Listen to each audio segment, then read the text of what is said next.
আলহামদুলিল্লাহ ওয়াসসালাতু ওয়াসসালামু আলা রাসূলিল্লাহ ওয়া আলা আলিহি ওয়া আসহাবিহি ওয়া মান ওয়ালা। আল ফিতন ওয়াল মালাহিম এই বিষয়টা রাখা হয়েছে। তো আমরা কিছু ফিতনা নিয়ে আলোচনা করব ইনশাআল্লাহ। যেহেতু অনেক বড় আলোচনা, আসলে অল্প সময়ে সম্ভব নয়। আমরা বেশ কিছু ফিতনা নিয়ে এখানে আলোচনা করব, যেগুলো ফি আখিরিজ জামান নবী সাল্লাল্লাহু আলাইহি সাল্লাম তিনি আমাদেরকে জানিয়েছেন।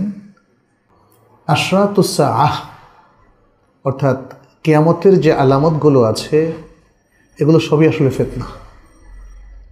জেনা, ব্যভিচার, সুদ, ঘুষ, আমানতদারি কমে যাওয়া, খেয়ানত বেড়ে যাওয়া ইত্যাদি, এগুলো সবই আসলে ফিতনা। মেয়েদের অশ্লীলতা, উলঙ্গপনা থেকে আরম্ভ করে আরও অনেক কিছু। তো এখানে আমার কাছে যে ছোট্ট নোটটা আছে, আমি সে আলোকে আলোচনা করব। একটা হাদিসে নবী সাল্লাল্লাহু আলাইহি সাল্লাম উল্লেখ করেছেন, সায়াজিউ কাউমুন ইয়াকরাউন আল কুরআনা ইয়াসআলুনা আন-নাস বিহি। একদল লোক আগমন করবে যারা কোরআন পড়ে মানুষের কাছে তার বিনিময় চাইবে। কোরআন পড়ে মানুষের কাছে তার বিনিময় চাইবে।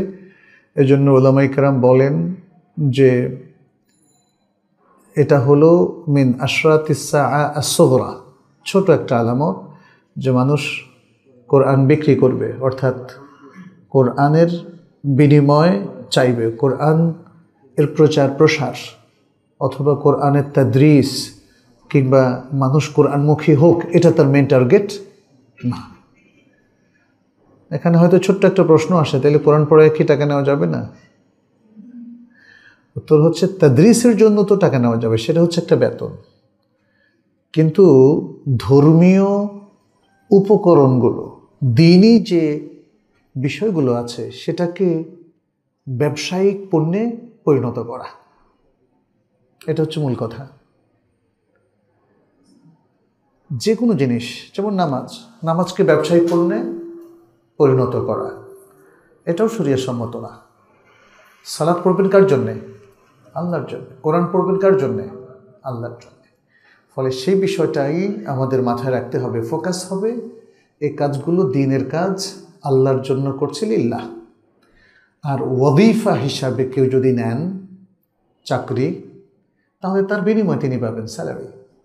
ইমাম সাহেব কি টাকার সালাতের বিনিময়ে স্যালারিটা নিচ্ছেন, নাকি এটা তার ওয়াজিফার বিনিময়ে? ওয়াজিফার বিনিময়ে। তিনি 5 ওয়াক্তের জন্য এখানে নিয়োগপ্রাপ্ত। এই 5 ওয়াক্ত তিনি যদি পাশের মসজিদে পড়ান, তাহলে এই মসজিদ তাকে বেতন দেবে না। তাহলে আসলে সালাতের বিনিময় না, এটা হলো ওয়াজিফা এর বিনিময়। তিনি যে এখানে নিয়োগপ্রাপ্ত এবং তিনি যে তার অফিসিয়াল দায়িত্ব পালন করছেন, সেজন্য তিনি স্যালারি পাচ্ছেন, সালাতের বিনিময়ে তিনি কিছু পাচ্ছেন না। ঠিক তেমনি যিনি কোরআনের শিক্ষক, তিনিও নিয়োগপ্রাপ্ত, পার্ট টাইম হোক আর ফুল টাইমই হোক, তিনি তার নিয়োগের বিপরীতে বিনিময় পাচ্ছেন স্যালারি। এটা কোরআন পড়ার বিনিময় নয়। এই জন্য একজন শিক্ষক তিনি যখন কোরআন পড়ান, তিনি আল্লাহর রাস্তে পড়াবেন। তিনি মানুষকে দ্বীন শেখানোর জন্য পড়াবেন। সালাত পড়বেন আল্লাহর জন্য, নিজের ফরজ দায়িত্ব পালনের জন্য সালাত পড়বেন। তো সুতরাং আমার মনে হয় কনফিউশনটা হয়তো আপনাদের থাকার কথা নয়। তারপরে প্রশ্ন যদি থাকে আমরা পরে জানবো ইনশাআল্লাহ। এই ধরনের আরও একাধিক হাদিস আছে। দ্বিতীয় যে বিষয়টা, সেটি হলো আকলুল হারাম। হারাম কিন্তু আমাদের জন্য বিশাল ফিতনা কিনা? আমার মনে হয় এই যুগের সবচেয়ে বড় ফিতনা হচ্ছে হারাম। আর তাআল্লুক বিল হারাম, হারামের সাথে সম্পৃক্ত হয়ে যাওয়া। আপনার সামনেও হারাম, পেছনেও হারাম, ডানেও হারাম, বামেও হারাম। হারাম হলো একটা বড় শত্রু। এটা অনেকটা যুদ্ধক্ষেত্রে যদি 4 জন শত্রু আপনার সামনে, পেছনে এবং ডান বাম থেকে দাঁড়ায়, তখন আপনি যেরকম অসহায় হয়ে পড়বেন। এই ফিতনাগুলো আমাদের অনেককে অসহায় করে ফেলেছে। কোন দিকে যাবেন? আপনি ব্যাংকে চাকরি করছেন, হারাম চাকরি ছেড়ে কোথায় যাবেন, তাই না? ছাড়ার পরে যদি আরেকটা চাকরি আরো বড় হারাম হয়, মানে নানা সমীকরণ আছে, মানে আপনাকে নাস্তানাবুদ করে ছাড়বে সিচুয়েশনটা, ফিতনা। কোনটা করবেন আপনি, তাই না? এক্ষেত্রে অবশ্যই কিছু কিছু কাউন্সিলিংয়ের প্রয়োজন, কিছু সাহসিকতার প্রয়োজন, কিছু ইস্তেকাবাতের প্রয়োজন, যে না দিনকে ঠিক রাখবার, আমার জীবনটা ঠিক না থাকলে চলবে, দিনকে ঠিক রাখবো। ফিতনা থেকে উত্তরণের বেশ কিছু উপায় আছে, সেটা আমরা অন্য সময় আলোচনা করব। তাহলে হারামটা হলো এই যুগের আরেকটা বড় ফিতনা, এবং এর মধ্যে হচ্ছে আকলুল হারাম, হারামটা খাওয়া। হারাম নানাভাবে আসলে আমরা জেনে অথবা না জেনেও খেয়ে ফেলি, তাই না? আমরা যে আত্মীয় স্বজন সবার বাড়িতে যাই, সবার ইনকাম কি হালাল? বন্ধুবান্ধব কিংবা বিভিন্ন জনসমাবেশে বিভিন্ন জায়গায় দাওয়াত খাই, সবার ইনকাম কি হালাল? ইত্যাদি। যদিও এখানে কিছু নীতিমালা আছে, আপনার আল আতইমাহ ওয়াল আশরিবাহ এর কিছু নীতিমালা আছে। আপনি যখনই কিছু খাবেন, বিশেষ করে কোনো মুসলিমের পক্ষ থেকে যেটা আপনাকে দেয়া হয়, সেই খাবারটা খাবেন, সেটা কি ফুল তদন্ত করে খাবেন, ইত্যাদি নানা বিষয় আছে। আসলে এক্ষেত্রে হুসনুদ্দান অনুযায়ী খাওয়া যেতে পারে, কিন্তু যদি প্রবল সন্দেহ হয় যে এখানে হারাম আছে, তাহলে আপনাকে একটু থেমে যেতে হবে, জিজ্ঞেস করতে হবে, জানতে হবে। আর যদি স্থির আপনি জানেন যে এটা হারাম, তাহলে এটা খাওয়া যাবে না। হ্যাঁ, নবী সাল্লাল্লাহু আলাইহি সাল্লাম থেকে একটা হাদিস ইমাম বুখারী বর্ণনা করছেন তার সহিহ বুখারীর মধ্যে, লা ইয়াতিয়ান্না আলান নাসি জামানুন, লা ইয়াতিয়ান্না আলান নাসি জামানুন লা ইউবালিল মারউ বিমা আখাযা মিনাল মাল আমিন হালালিন আও মিন হারাম। মানুষের কাছে এমন একটা জামানা চলে আসবে যখন মানুষ পরোয়া করবে না, যখন সে কোনো মাল গ্রহণ করে, এটা কি হারাম নাকি হালাল, এটা কি হারাম নাকি হালাল।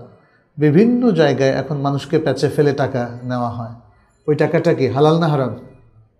হারাম। কিন্তু মানুষ সেটা মনে করছে না, মনে করছে এটা তার অধিকার। একটা সময় মানুষ ঘুষ খেলে একটু লজ্জা পাইতো, তারপরেও সুযোগ ছাড়তো না।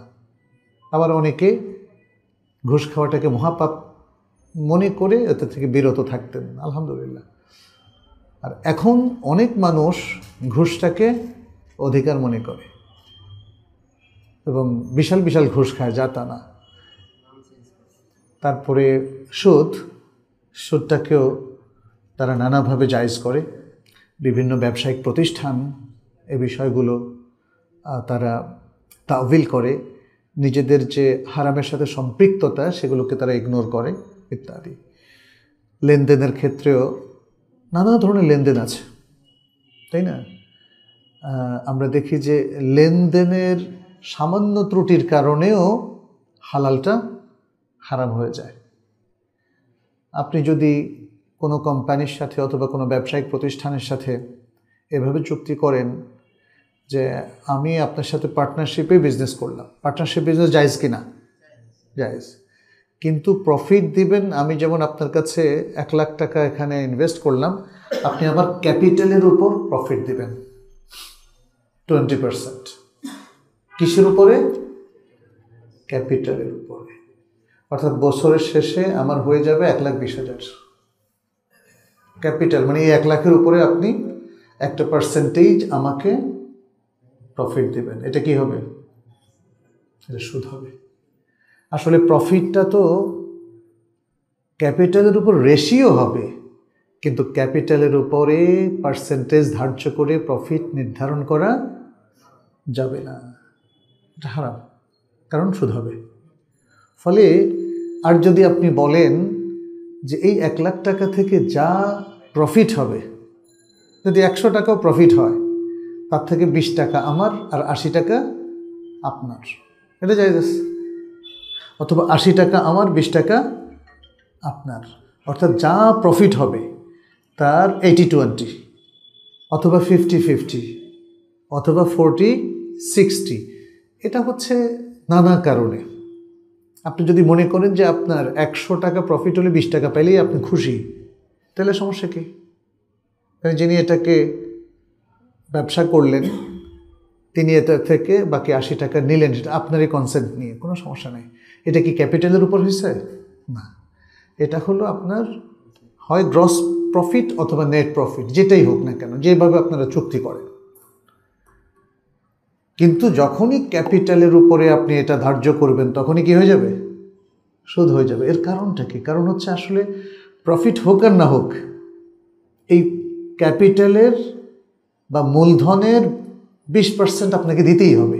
তাহলে কি এটা পার্টনারশিপ হলো? এটা তো পার্টনারশিপ হলো না, এটা তো প্রফিট লস শেয়ারিং হলো না। এটাই হচ্ছে মূল কারণ। ক্যাপিটালের সাথে পার্সেন্টেজ ফিক্স করলে তখন আর আসলে লস বেয়ার করা হয় না, ফলে এটা হয়ে যায় একমুখী সুদ, ফলে এটা হারাম। তাহলে ট্রানজ্যাকশনের কারণে দেখেন একটু আধটু ভুল হলেই কিন্তু ভয়াবহ অবস্থা। হ্যাঁ, আচ্ছা, এরপরে হলো বৃষ্টি সাথে আসে রহমত, কিন্তু শেষ জামানায় বৃষ্টির সাথে রহমত আসবে না, বারাকা থাকবে না। রাসূল সাল্লাল্লাহু আলাইহি ওয়াসাল্লাম বলেছেন, লা তাকুমুস সাআতু হাত্তা লা তুমতিরুস সামা ওয়ালা তুমবিতুল আরদ। কিয়ামতের আগে আকাশ থেকে বৃষ্টি হবে না এবং জমিন কোনো উৎপাদনও করবে না। জমিন উৎপাদন করবে না, এটা হতে পারে এই যে অধিক উষ্ণতা, অধিক উষ্ণতার ফলে প্রচণ্ড খরা, খরার ফলে আর বৃষ্টিও হলো না, জমিন থেকে কিছু উৎপাদনও হলো না। এটাকে হাদিসের মধ্যে এখানে উল্লেখ করা হয়েছে। এটা কিয়ামতের আগে বলার কারণে কি বোঝা গেল? যে ফিতনাটা এর মুখোমুখি মানুষ হবে এবং এটা কিয়ামতের ছোট আলামতের মধ্যে একটা। তৃতীয় যে বিষয়টা সেটা হলো শক্তিশালীরা দুর্বলদেরকে খেয়ে ফেলবে।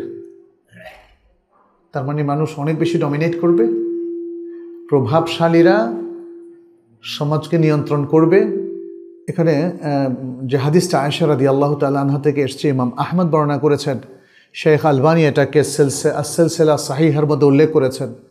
বলেছেন, আয়েশা রাদিয়াল্লাহু তাআলা আনহা বলেন, কাইফান নাসু বা'দা যালিকা ওয়া ইনদা যালিকা, কিয়ামতের সময় অথবা কিয়ামত পূর্ববর্তী সময়ের পরে কি অবস্থা হবে মানুষের? নবী সাল্লাল্লাহু আলাইহি সাল্লাম বললেন, ইয়াকুলু শিদাদুহু দিআফা, ইয়াকুলু শিদাদুহু দিআফা, অর্থাৎ কঠোর লোকেরা বা শক্তিশালী লোকেরা দুর্বল লোকদেরকে খেয়ে ফেলবে, হাত্তা তাকুমা আলাইহিমুস সাআহ, যতক্ষণ না তাদের উপরে কিয়ামত কায়েম হয়ে যায়। এটা একটা বড় ফিতনা। একটা সুন্দর সমাজে যারা অবস্থা সম্পন্ন মানুষ, ক্ষমতাশীল, তারা আসলে মূলত সমাজের অধিপতি, তাই না? তারা সমাজের লোকদের সেবা করবে। এটাই তো ইসলামের প্রথম যুগে আমরা দেখেছি। খোলাফায়ে রাশেদিন প্রত্যেক প্রজার তারা নিরাপত্তা এবং তাদের খাদ্যের যে প্রবাহ সেগুলো তারা নিশ্চিত করতেন। তারা নিজেরাও খবর সংগ্রহ করতেন, তাদের আয়োজিত বা তাদের প্রেরিত যারা প্রশাসনিক কর্মকর্তা ছিলেন তারাও সে সমস্ত সংবাদ নিয়ে আসতো, আর তারা তার প্রত্যেকের কাছে খাবার পৌঁছে দিতেন, নিশ্চিত করতেন জনগণের যে অধিকার সেটা তারা প্রাপ্ত হয়েছে। কিন্তু কিয়ামতের আগে এই জিনিসটা থাকবে না। তখন দেখবেন যে প্রভাবশালীরা হাজার হাজার কোটি টাকার মালিক হয়ে যাবে। এটা কি চাকরি করে নাকি ব্যবসা করে বলেন তো, তাই না? পৃথিবীর বিভিন্ন দেশে ক্ষমতাশালী লোকদের যে এত বিশাল টাকা, এটা কোত্থেকে এসছে, তাই না? দেখার বিষয় তো, ওনাদের তো কোনো চাকরিও নাই, ওনাদের কোনো ব্যবসাও নাই। এটা হলো ইয়াকুলু শিদাদুহু দিআফাহু, প্রভাবশালীরা দুর্বল অসহায় মানুষদের অধিকার হরণ করে এ কাজটা করেছে। এটা শুধুমাত্র রাজনৈতিক নেতৃবৃন্দই করবে ব্যাপারটা এমন নয়, ব্যবসায়ীদের ক্ষেত্রে এটা প্রযোজ্য হতে পারে। ব্যবসায়ীরা যখন মনোপলি বিজনেস করে এবং মানুষকে ঠকায়, তখনও কিন্তু এই হাদিসটা তাদের উপর প্রযোজ্য হবে। আপনি দেখেন যে আপনি একটা সফটওয়্যার আবিষ্কার করলেন যেটা মানুষের খুব প্রয়োজন, আপনার সফটওয়্যারের খরচ উঠে যাওয়ার পরেও, কয়েক গুণ উঠে যাওয়ার পরেও আপনি কিন্তু দামটা ঠিকই রাখলেন। এটা মনোপলি বিজনেস, যেটা সাধারণত আমরা কম্পিউটারের সফটওয়্যারের ক্ষেত্রে গুগল, তারপর উইন্ডোজ এরকম সফটওয়্যারের ক্ষেত্রে আমরা দেখি। এই জন্য সেখানে সাধারণ মানুষগুলো এখন চুরি চামারি করে, কি করবে আর, বুঝছেন তো, পাইরেসি করে। উইন্ডোজ সফটওয়্যার কয়জনে কিনতে পারবে বলেন, বা কিনে? হ্যাঁ, একটা উইন্ডো 20,000, 25,000, 30,000, 40,000 দাম উইন্ডোর অরিজিনাল সফটওয়্যার একটা কম্পিউটারের জন্য। এটা মনোপলি বিজনেস। আসলে উচিত হচ্ছে জনসাধারণের যেটা প্রয়োজনটা শুধু খাদ্য, সফটওয়্যার প্রয়োজন না। একসময় সফটওয়্যার ছিল না, তখন এটা প্রয়োজন ছিল না। এখন তো সফটওয়্যার ছাড়া আপনার ফোনও চলবে না, চলবে? আপনার কম্পিউটার চলবে, ল্যাপটপ চলবে। অতএব এটা খাদ্যের মতো প্রয়োজনীয় হয়ে গেছে। এই জিনিসগুলো সাবসিডি দিয়ে মানুষের কাছে সেবা পৌঁছে দিতে হবে। যেভাবে চাল, ডাল, তরকারি এগুলো সাবসিডি দিয়ে যারা রাষ্ট্র চালান, সমাজ চালান, তাদের কর্তব্য হচ্ছে মানুষের কাছে পৌঁছে দেওয়া স্বল্প মূল্যে, যে মানুষ যাতে এগুলো অ্যাভেল করতে পারে, কিনতে পারে। কিন্তু দেখা যাচ্ছে যে সিন্ডিকেটেড যে বিজনেস চালু হয়েছে বিশ্বব্যাপী, বিভিন্ন দেশে, বিভিন্ন জনপদে, তারা এই সিন্ডিকেটের মাধ্যমে জনগণের হাতে যেই টাকাটুকু আছে সেটা তারাই তুলে নেয়। ফলে জনগণ হয়ে পড়ে কপর্দকশূন্য। তাদের হাতে বাচ্চাদের পড়ানোর টাকা থাকে না, চিকিৎসার টাকা থাকে না, চিকিৎসা সেবাটা তাদের কাছে খুবই এক্সপেন্সিভ মনে হয়। আমাদের দেশের অনেক আলেম ওলামাকেও দেখি যে প্রায় মৃত্যুর ঠিক আগে আগে গিয়ে ডাক্তারের কাছে উপস্থিত হয় যে আমি খুব অসুস্থ। এটা শুধু আলেম ওলামা না, অনেক সাধারণ মানুষও, গরিব গোরাবা, গ্রামের মানুষেরা, এভাবে আমরা দেখি। এগুলো আসলে ফিতনা এবং এগুলো কিয়ামতের ছোট আলামত। আরেকটা হচ্ছে মসজিদ নিয়ে অহংকার, আর তাবাহি বিল মাসাজিদ। আমাদের মসজিদে দেখা দেখি আরেকজন পাশে আরেকটা বানাইলো, তার দেখা দেখি আরেকটা বানাইলো। এই ধরনের প্রতিযোগিতাগুলো আসলে অসুস্থ প্রতিযোগিতা। একটা স্কুল ভেঙে আরেকটা স্কুল, এখন ভাঙার সময় কি করে জানেন? ছাত্রও নিয়ে যায়, আবার অনেকে ছাত্র শিক্ষক দুইটাই নিয়ে যায়। যদি মার্কেটটা ওপেন থাকে, আপনি কোনো কারসাজি করলেন না, যার যেখানে ইচ্ছা যাবে, তাতে সমস্যা নাই। কিন্তু আমরা দেখি যে এই প্রতিযোগিতাটা মুসলিমদের মধ্যে ব্যাপক। গ্রামে গঞ্জে রাস্তা, ছোট্ট একটা রাস্তা, এর এপাশে একটা, ওই পাশে একটা মসজিদ, এই বাড়িতে একটা, পাশের বাড়িতে আরেকটা মসজিদ, জামে মসজিদ। অথচ একটা এলাকায় জামে মসজিদ একটাই থাকবে, এটাই নিয়ম। যদি আরেকটার প্রয়োজন হয়, তখনই জনগণ আরেকটা তৈরিতে হাত দেবে।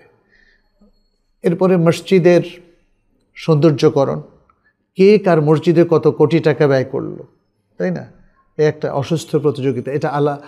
এটা কিয়ামতের আলামত। নবী সাল্লাল্লাহু আলাইহি সাল্লাম বলছেন, লা তাকুমুস সাআতু হাত্তা ইয়াতাবাহা আন-নাসু ফিল মাসাজিদ। কিয়ামত তখনই কায়েম হবে যখন মানুষ মসজিদ নিয়ে গর্ব অহংকার করবে, গৌরব করবে। মানে এখানে হাদিসের ভাষ্যটা হচ্ছে এরকম, মানুষ মসজিদ নিয়ে গৌরব করার কাজ না করা পর্যন্ত কিয়ামত হবে না। অধিকাংশ শব্দ এই ধরনের ভাষ্যে এসেছে। তার মানে তাদের মধ্যে মুফাখারা থাকবে, গর্ব, অহংকারের প্রতিযোগিতা, যে আমাদেরটা তোমার থেকে সুন্দর, তোমাদেরটা কত টাকা দিয়ে বানাইছো?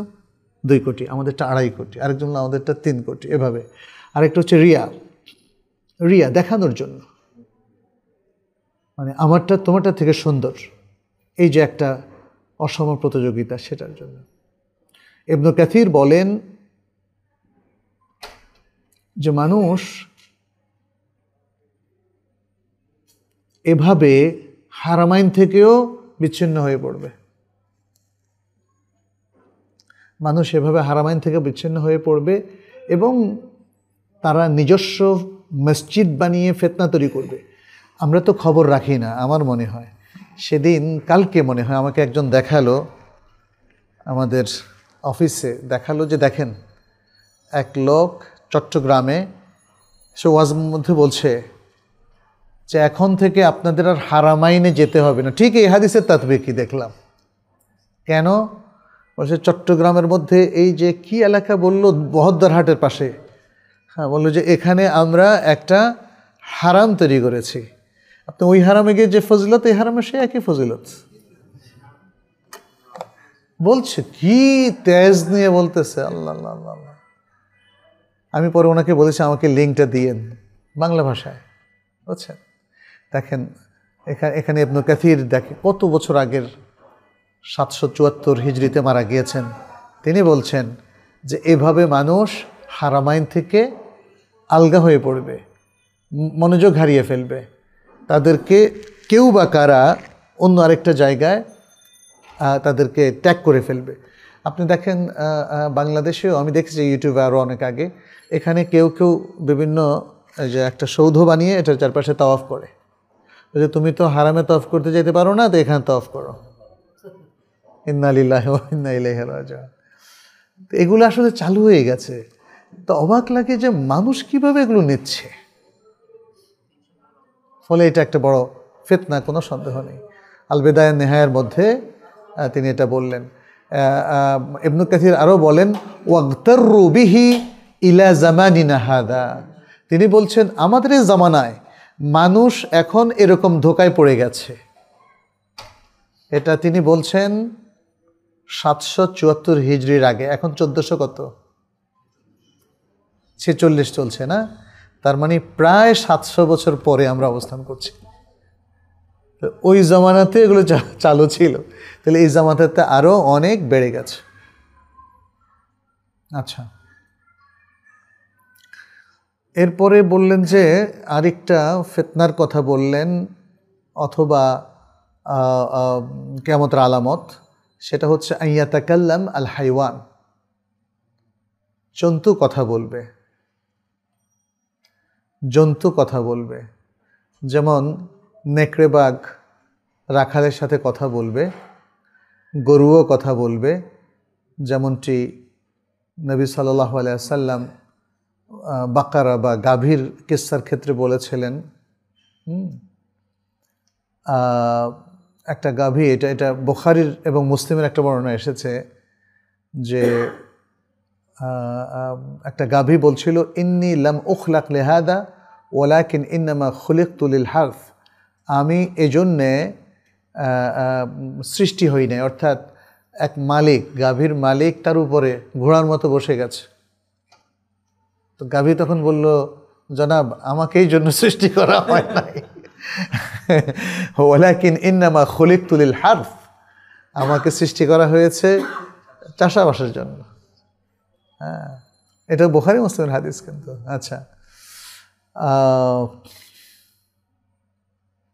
আচ্ছা, এখানে আরেকটা হাদিস আছে, ইমাম আহমদ বর্ণনা করেছেন, শেখ আলবানী এটাকে সহি বলেছেন। বলেছেন যে নবী সাল্লাল্লাহু আলাইহি ওয়াসাল্লামের কথা, ওয়াল্লাযী নাফসি বিয়াদিহি লা তাকুমু সাআতু হাত্তা ইয়াখরুজা আহাদুকুম মিন আহলি। যার হাতে আমার প্রাণ, তার কসম করে বলছি, অর্থাৎ আল্লাহর কসম করে বলছি, কিয়ামত ততক্ষণ পর্যন্ত হবে না যতক্ষণ তোমাদের কেউ তার আহাল থেকে বের না হবে। ফায়ুখবিরুহু না'লুহু আও সাওতুহু আও আসাহু বিমা আহদাথা আহলুহু বাদাহু। তারপরে তার জুতা অথবা তার বেত অথবা তার লাঠি তাকে অবহিত করবে, তারপরে সে ঘর থেকে বের হয়ে যাওয়ার পরে তার আহাল কি কি কাজ করেছিল, কি কি কাজ করেছিল সেটা তাকে অবহিত করবে। এটা ইমাম আহমদ বর্ণনা করেছেন, শেখ আলবানী শুদ্ধ বলেছেন। এখানে ওলামায়ে কেরামের ব্যাখ্যায় বলেছেন, অর্থাৎ মানুষের কাছে এমন একটা সময় আসবে, এমন একটা জামানা আসবে যখন লাঠি, বেত এবং জুতা যেটা মানুষ ব্যবহার করে, সেই ব্যক্তিকে সে ঘর থেকে বের হয়ে যাওয়ার পরে ঘরের মধ্যে কি ঘটেছে সেটা অবহিত করবে। আচ্ছা, এটা কি আপনাদের কাছে খুব অবাক লাগে? মানে এইটা দুভাবে হতে পারে। এক, হয় আল্লাহ সুবহানাহু ওয়া তাআলা এগুলোর মধ্যে সেই ক্ষমতা অর্পণ করবেন, আর আরেকটা হতে পারে এআই এর মাধ্যমে। বুঝতে পারছেন? আপনি এআই ঘরের মধ্যে রেখে যান, আপনি এখন তো আমরা ক্যামেরাও পাই, তাই না? আর কালকে আমি একটা স্মার্ট বোর্ড দেখতে গেছিলাম, আমাদের শিক্ষা উপকরণ হিসাবে দেখি ব্যবহার করতে পারি কি না। স্মার্ট বোর্ডের এখন লাস্ট ফিচারগুলো তো মানে অসাধারণ। সেখানে তো মানে অনেক কিছু করা যায়। দেখলাম যে একটা জিনিস খুব ভালো করে বোঝার জন্য যা ফিচার দরকার সবই সেখানে আছে। আমরা যেমন এখন আপনাকে মুখস্থ বলতেছি, আপনারা মুখস্থ শুনছেন, বেশিক্ষণ থাকে না। ভিজুয়ালাইজ করলে শিক্ষা উপকরণটা অনেক শক্তিশালী হয়, এবং যারা শ্রোতা তারা দেখে এবং বুঝে, তখন তার দুটো অঙ্গ কাজ করে এবং এটা অনেক বেশি স্থায়ী হয়। তো যাই হোক, সেখানেও আমরা দেখলাম যে এআই এর মাধ্যমে অসাধারণ সব কাণ্ড হচ্ছে। এখন আপনার বাসায় যদি কোনো একটা চিপস রেখে যান, সে আপনাকে খবর দেবে না? এই চিপসটা হতে পারে জুতার মধ্যে, এটা চিরুনির মধ্যে হতে পারে। শুনলাম যে মানুষের ব্রেনের মধ্যেও নাকি এখন চিপস ঢুকিয়ে দেওয়া হবে, তখন আর এই ফোনটা লাগবে না। তখন এখানে বসে বসেই আপনি মাথায় কিছু চিন্তা করবেন, ওই চিন্তা দিয়ে ফোন করবেন, আর উনি চিন্তা দিয়ে রিসিভ করবে। এগুলো কিন্তু একদম অস্বাভাবিক না। এআইয়ের যে অবস্থা দেখছি, তাতে দেখেন রাসূল সাল্লাল্লাহু আলাইহি সাল্লামের এই যে এটা যে আল্লাহর পক্ষ থেকে প্রদত্ত সেটা বোঝা যায়। মানে এটা জরুরি না যে আল্লাহ তাআলা একটা জড় পদার্থের মধ্যে প্রাণ দিবেন। প্রাণ কি ইচ্ছে করলে আল্লাহ দিতে পারেন কি না? পারেন। কিয়ামতের দিন আপনার আমার চামড়াও কথা বলবে, চোখও কথা বলবে, কানও কথা বলবে, সব কথা বলবে, তাই না? হয় আমার পক্ষে নয় বিপক্ষে, ভালো হলে পক্ষে আর খারাপ হলে বিপক্ষে কথা বলবে। তো দুনিয়াতেও এই যে শেষ জামানার আলামত, এটা একটা ফিতনা। কেন ফিতনা জানেন? মানুষ এখন এআই পেয়ে আল্লাহকে ভুলে যাবে, আমি যা ইচ্ছা তাই করতে পারি। এমনও হতে পারে যাদের মাথায় চিপস আছে, অথবা যারা এই চিপসটা কোনো না কোনোভাবে সে ব্যবহার করে তার বডিতে, তখন যার সাথে সে কানেক্টেড তিনি কিন্তু আপনার সব চিন্তা ভাবনা সব জেনে যাবেন। এআই এই অ্যাপস বলি অথবা সফটওয়্যার বলি, এগুলোর মাধ্যমে অলরেডি কিন্তু গুগল এবং সোশ্যাল নেটওয়ার্ক আমাদের সাইকোলজি, চিন্তা ভাবনা সব জেনে ফেলছে। আমরা যখন ইন্টারনেটে থাকি, আমাদের কথাবার্তাগুলো তো সে শোনে, ক্যাচ করে। গুগল ক্যাচ করে না? গুগল কিন্তু আগে পারমিশন নিয়ে নিচ্ছে, আপনার সব কিছু আমি ক্যাচ করব। এবং সবগুলো সফটওয়্যার এখন দেখি যে পারমিশন নেয়। আমরা তো আর তো বুঝি না, আমরা পারমিশন দিয়ে দিই, ওকে ওকে ওকে। দেখেন অধিকাংশ কিন্তু পারমিশন দিয়ে দিই, নিজে সর্বনাশ করি, অথচ বুঝি না। এইটাই ফিতনা। ফলে পৃথিবীর এখন যে কোনো এজেন্সি আমার আপনার সব খবর জানে। ইভেন আমি এই 24 ঘন্টা আমার চিন্তার যে গ্রাফিক্সটা আছে, বুঝতে পারছেন কোন দিকে যাচ্ছে, সব জানে কিন্তু। আর এআইকে বললে আপনার চিন্তার গ্রাফিক্স সে নিজেও বের করে দেবে যে আপনি কীভাবে চিন্তা করেন, কোন সমান্তরালে নাকি আঁকা বাঁকা, নাকি পাহাড়ের মতো উল্টাপাল্টা, মানে এইভাবে, তাই না? ফলে এইটা ফিতনা। এই ফিতনাটা আমাদেরকে দ্বীনের ব্যাপারে গাফিল করে, আল্লাহ থেকে গাফিল করে, কোরআন থেকে গাফিল করে, এবং এই ধরনের জায়গায় আমাকে এঙ্গেজ করে ফেলে। কারণ এমন অদ্ভুত অদ্ভুত জিনিস ঘটতে থাকে, দেখতে থাকি, আমার মনে হয় যত শক্তিশালী মানুষ হোক, এখানে ঢুকলে আর বাইরে যেতে পারবেন না। এটাই ফিতনা, বুঝতে পারছেন তো? আর এই ফিতনায় ছোট বাচ্চা থেকে আরম্ভ করে বুড়া, 80 বছরের বুড়া পর্যন্ত এর মধ্যে ঠুকে গেছে। সুবহানাল্লাহ। আমাদের মানে ওলামায়ে কেরাম যে এগুলোকে ফিতনা বলেছেন, এমনি এমনি বলেন নাই। আরেকটা হাদিস বলছেন, ওয়াল্লাযী নাফসি বিয়াদিহি লা তাকুমু সাআতু হাত্তা ইউকাল্লিমু আস-সিবাউ আল-ইনসা। ততক্ষণ পর্যন্ত কিয়ামত হবে না যতক্ষণ না বন্য প্রাণীগুলো মানুষের সাথে কথা বলবে। আচ্ছা, এই হাদিসটা বর্ণনা করেছেন ইমাম তিরমিজি সহি সানদে, এটা সহি হাদিস। তো এখানে একটা জিনিস, রাডিয়ার্ড কিপলিংয়ের একটা বই পড়েছিলাম, দ্য জাঙ্গল বুক, অনেক আগে, ব্রিটিশ কাউন্সিল লাইব্রেরিতে। সেখানে পশু পাখি পরস্পর কথা বলতো, তখন ওই হাদিসগুলো পাই নাই। আর এখানে নবী সাল্লাল্লাহু আলাইহি ওয়াসাল্লাম বলছেন পশুরা, বন্য পশুরা কথা বলবে কার সাথে? মানুষের সাথে। যাই হোক, আমাদের আরেকটু অপেক্ষা করতে হবে। এখনও দেখি নাই যে কোনো পশু সরাসরি আপনাকে আমাকে অ্যাড্রেস করতে শুনি নাই, জানি না সেটাও কি এর মাধ্যমে হবে না সরাসরি আল্লাহ করবেন, দুটোই হতে পারে, দুটোই হতে পারে। আচ্ছা, একটা হলো জাইশুন ইয়াগজু আল কাবা। জাইশুন ইয়াগজু আল কাবা, একটা সেনা দল যারা কাবাতে এসে যুদ্ধ করবে, কাবাতে এসে যুদ্ধ করবে।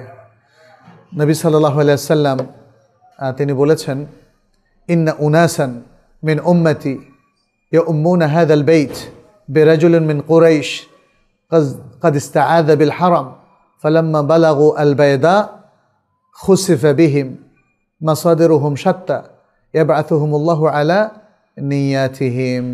বলছেন আমার উম্মতের একদল লোক, তারা এই ঘরে কুরাইশদের একজন ব্যক্তির নেতৃত্বে তারা এই ঘরে ইচ্ছা পোষণ করবে, তারা হারামে আশ্রয় নেবে। তারপর যখন তারা আল বায়দা নামক একটা জায়গায় পৌঁছবে, তখন মাটিতে তলিয়ে যাবে, মাটি তাদেরকে তলিয়ে নেবে। তাদের উৎস বিভিন্ন রকমের, তারা মারা যাবে। মাটি তলিয়ে নেওয়া মানে কি? মাটিতে ভূমিকম্পে চাপা পড়বে। তাদের কি দোষ, কোনো দোষ আছে? এটার উত্তরটা রাসূল সাল্লাল্লাহু আলাইহি ওয়াসাল্লাম দিয়েছেন, বলেছেন এরা মারা পড়বে যেহেতু আল্লাহ তাআলার বিধান অনুযায়ী এরা মারা গিয়েছে, তবে এদের বেআসাত, এরা পুনরুত্থিত হবে আলা নিয়াতিহিম, তারা তাদের নিয়তের উপরে পুনরুত্থিত হবে। যারা ভালো নিয়তের মানুষ তারা ভালো নিয়তের উপর পুনরুত্থিত হবে, যারা খারাপ নিয়তের মানুষ তারা খারাপের উপরে পুনরুত্থিত হবে। অর্থাৎ তাদের হাসর হবে তাদের নিয়তের উপর ভিত্তি করে। নিয়ত যাদের ভালো তাদের হাসর হবে ভালো অবস্থায়, নিয়ত যাদের খারাপ তাদের হাসর হবে খারাপ অবস্থায়। এতে একটা জিনিসও বোঝা যায় যে ভাই, এই যে নিয়তটা কি? নিয়তটা সাইকোলজি, মনস্তত্ত্ব।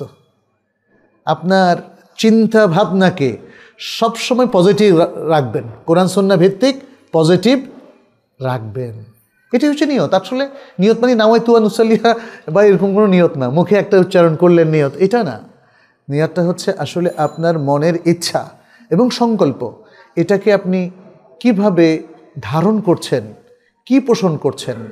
আপনি যখন কোনো কাজ করেন, আপনার নিয়তটা কি? দেখানো, দুনিয়া অর্জন, নাকি আল্লাহর উদ্দেশ্যে? যদি সবসময় যাই করেন না কেন আল্লাহ সন্তুষ্টি আপনার উদ্দেশ্য হয়, তাহলে আপনার নিয়ত ভালো এবং আপনি ফিতনা থেকে নিজেকে বাঁচতে পারবেন। ইভেন এরকম একটা ফিতনায় বায়দায় গিয়ে যদি আপনি মারা যান, আপনার কোনো লস নাই। সে কথাটাই রাসূল সাল্লাল্লাহু আলাইহি ওয়াসাল্লাম বলছেন, ইয়াবআতুহুমুল্লাহু আলা নিয়াতিহিম, আল্লাহ সুবহানাহু ওয়া তাআলা তাদেরকে তাদের নিয়তের উপরে তাদেরকে পুনরুত্থিত করবেন, তাদেরকে জীবিত করবেন, ফলে তাদের হারানোর কিছু নাই। আচ্ছা, আয়েশা রাদিয়াল্লাহু তাআলা আনহা তখন প্রশ্ন করেন, কুলতু কাইফা ইয়াবআতুহুম আলা নিয়াতিহিম ওয়া মাসাদিরুহুম শাত্তা। বলেন যে কিভাবে তাদের নিয়তের উপর আল্লাহ তাদেরকে পুনরুত্থিত করবেন, অথচ তাদের উৎস বিভিন্ন রকম, অর্থাৎ তারা কেউ এক জায়গা থেকে আসে নাই, এক মায়ের সন্তান না, এক দলের লোক না, তাইলে তাদের এই যে নিয়তের উপর আল্লাহ তাআলা তাদেরকে কিভাবে পুনরুত্থিত করবেন? তখন নবী সাল্লাল্লাহু আলাইহি ওয়াসাল্লাম বললেন, জামাআহুম আত-তারিক, জামাআহুম আত-তারিক, তাদেরকে রাস্তা একসাথ করে ফেলেছে। মিনহুম আল-মুস্তাবসির ওয়া ইবনুস সাবিল ওয়াল মাজবুর ইহলাকুনা মাহলাকান ওয়াহিদান, তাদের কেউ হচ্ছে চোখে দেখে, তারা কেউ হচ্ছে পথচারী, তাদের কেউ হচ্ছে মজবুর ব্যক্তি, তারা একসাথে ধ্বংসপ্রাপ্ত হয়েছে, একসাথে তাদের মৃত্যু হয়েছে। এটা হাদিসটা বর্ণনা করেন ইমাম আহমদ এবং শেখ আলবানী এটাকে সহি বলে উল্লেখ করেন। আচ্ছা,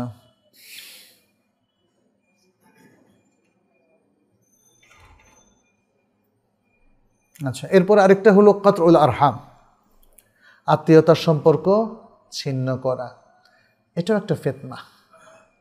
এখন তো আত্মীয়তার সম্পর্ক পার হয়ে স্বামী স্ত্রীর সম্পর্কই এখন আর থাকে না দেখি, তাই না? স্বামী স্ত্রীর প্রবলেম এত বেশি, যত বেশি মানুষ নগরের জীবনে অভ্যস্ত এবং যত বেশি শিক্ষিত দম্পতি ততই তাদের ডিভোর্স বেশি এবং ততই তাদের অশান্তিও বেশি এবং ইগো বেশি। দেখবেন যে একজন লোক যদি খুব সাধারণ চাকরি করে তার কোনো ইগো প্রায় নাই, এক র্যাঙ্ক উপরে হলে তার ইগো এক র্যাঙ্ক উপরে ওঠে। আর যদি তিনি টপ ক্লাস কোনো প্রশাসনিক কর্মকর্তা হন, আল্লাহ, তার ইগো আকাশ সমান। একজন বড় পুলিশ অফিসার অথবা সচিব, যুগ্ম সচিব লেভেলের লোক, তাদের ইগো দেখে আপনি অবাক হয়ে যাবেন। একটু তাকে টোকা দিলে সে তেলে বেগুনে এমন রেগে যাবে আর আপনাকে খেয়ে ফেলবে, দেখিয়ে ফেলবে। এই মানে এটা হচ্ছে একটা অধঃপতন। খেয়াল করেন, এটা আমি জাস্ট একটা উদাহরণস্বরূপ বললাম। এভাবেই ইগোইস্টিক একটা সোসাইটি তৈরি হয়ে যাচ্ছে এবং এর ফলে কি হচ্ছে, আত্মীয়তার সম্পর্ক থাকছে না। বাবার সাথে সন্তানের সম্পর্ক, সন্তানের প্রতি বাবার কর্তব্য, মায়ের প্রতি সন্তানের কর্তব্য, স্ত্রীর প্রতি স্বামীর কর্তব্য, স্বামীর প্রতি স্ত্রীর কর্তব্য এবং অন্যান্য আত্মীয় স্বজন, এখানে ভয়ঙ্কর একটা অধঃপতন। ভয়ঙ্কর অধঃপতন না? এগুলো কিন্তু ফিতনা। আপনি দেখবেন যে কি ক্লোজ আত্মীয়রা এখন একসাথ হলে তাদের প্রধান আলোচনার বিষয় কি বলেন তো? গীবত। গীবত। তাদের সবচেয়ে উপভোগ্য আলোচনার বিষয় হচ্ছে গীবত।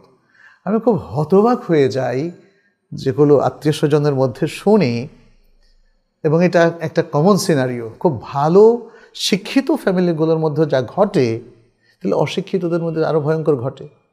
আমি যখন আমার নানার বাড়িতে পড়তাম, জায়গির থাকতাম, টুমচল লক্ষ্মীপুরে পড়াশোনা করতাম, তখন পাশের বাড়ির 4 বছর ও 5 বছর পড়াশোনা করেছে সেখানে, প্রতিদিন সকালে ফজর থেকে নিয়ে বেলা 10টা পর্যন্ত ওদের ঝগড়া চলতো। আমি একদিনও ক্ষান্ত হতে দেখি নাই, একদিনও না। আমার মনে হচ্ছে যেন এটা তারা হয়তো এনজয় করতো, কিন্তু গালিগালাজ কিন্তু চলতো অনেক এবং খুব বাজে কথাবার্তা। এটাকে মানুষ কিভাবে এনজয় করে আমি ঠিক জানি না। দেখলাম যে এই 4 বছর ধরে এভাবে চলতো। 10টার পরে আবার সব শান্ত, 10টা 10:30 হয়তো এরকম সব শান্ত। এই যে দেখেন একটা কালচার গড়ে উঠছে, একটা কালচার গড়ে উঠছে। এই জায়গাটা তো আমাদের কর্তব্য ছিল। আমাদের যারা শিক্ষাবিদ, যারা স্কুলের শিক্ষক, মাদ্রাসার শিক্ষক, ইমাম সাহেব, তাই না? আমরা সাহাবায়ে কেরামকে দেখতাম, তারা রাত্রে বের হতেন, দেখতেন, শুনতেন খোলাফায়ে রাশেদা। তারা মানুষকে অবজার্ভ করতেন, মানুষকে শেখাতেন, তারবিয়া দিতেন, পর্যবেক্ষণ করতেন। এগুলো কিন্তু এখন নাই। আত্মীয় স্বজনের মধ্যেও দেখবেন, আপনার আত্মীয় স্বজন কেউ গীবত করছে, কেউ এটা করছে, আপনি কিন্তু কাউকে কোনো অবজারভেশন দিচ্ছেন না, নাসিহা দিচ্ছেন না।